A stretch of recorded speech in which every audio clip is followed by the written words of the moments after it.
and I was in charge of small arms at that time. A porch in Bethalto, Illinois became a front row seat to history as Bill Copeland's war stories turned family and friends into grateful time travelers. What they did for us, and God-fearing to boot, and how much they mean to us right now as we sit or stand here, what they did. They put them in the galley passageway, which Copeland, who will turn 100 next year, is a World War II veteran, living on the same farm where his father once planted both seeds and wisdom. He was big on teaching us that life's not real easy. You got to know how to work. President Roosevelt said in a statement today, when the Japanese bombed Pearl Harbor, plunging the U.S. into World War II, he felt an unwavering resolve to join the fight.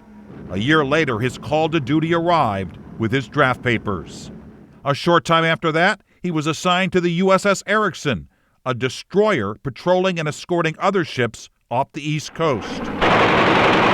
Destroyers, often hailed as the workhorses of World War II, embodied versatility with their anti-air and anti-surface capabilities, and they were instrumental in countering the submarine threat. We had submarine contacts a lot of nights, dropping depth charges and so forth. That's part of the war. In 1944, the Erickson intercepted a trawler off the coast of France in which the crew of a German sub was attempting to escape. It was Bill's job to guard the prisoners. I had 46 there, and I got to see some of Hitler's youth.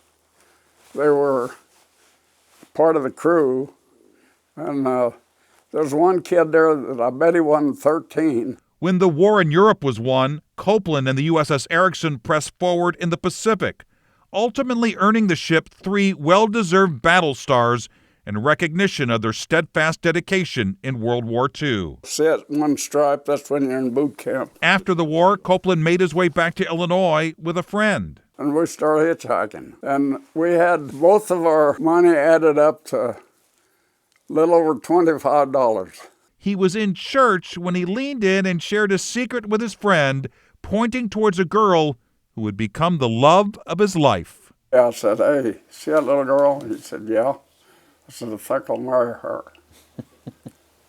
He said, "Yeah." And that's how And you did. I did. He carved a career as a craftsman, fashioning timber into tables and cabinets. But as time wore on, his hands lost their magic touch, and then his heart was broken when he lost his wife Edna in 2017 following a prolonged illness. She was a good wife. We were together 67 years.